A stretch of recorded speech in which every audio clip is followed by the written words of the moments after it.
For today's video, magluluto po tayo ng sitaw na adobo.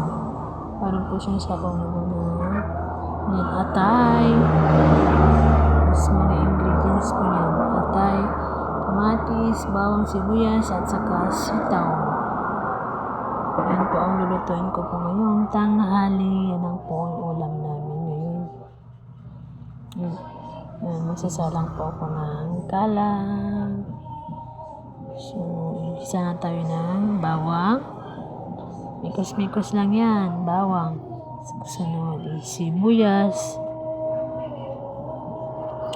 Mikos-mikos lang yan para mag-amoy, nung maamoy mo na yung aroma niya, is ilagay na natin yung ginger or luya.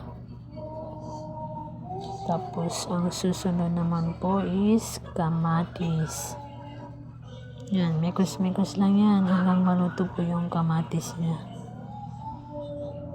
Mikos-mikos lang, ganyan lang. Tapos susunod is yan, atay na yung susunod. Masarap po yan kahit anong sawag po ng adobong sitaw, masarap. Yung favorite ng buong bayan, adobo. Lahat yan favorite nito, wala. Pero depende naman po sa pagkaluto niya kung masarap. Yan, isinahog ko na po ang sitaw.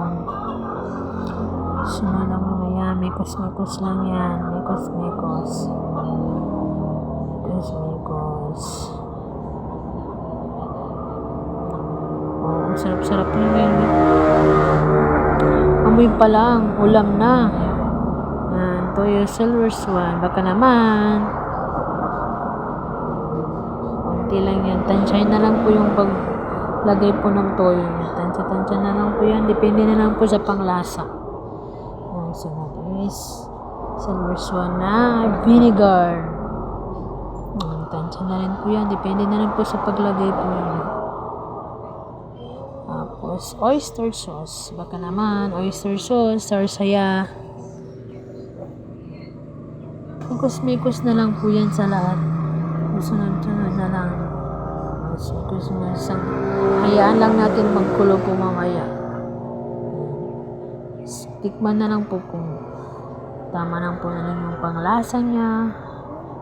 Panglasa po nyo kasi sa akin depende po yung panglasa ko po kung manas na miss na maasim na alat, maganda na po yan. Yan po yung finished product ko po, adobong sitaw na may atay. Sarap, sarap na, gutom tuloy ako. Kain na po tayo, bye bye.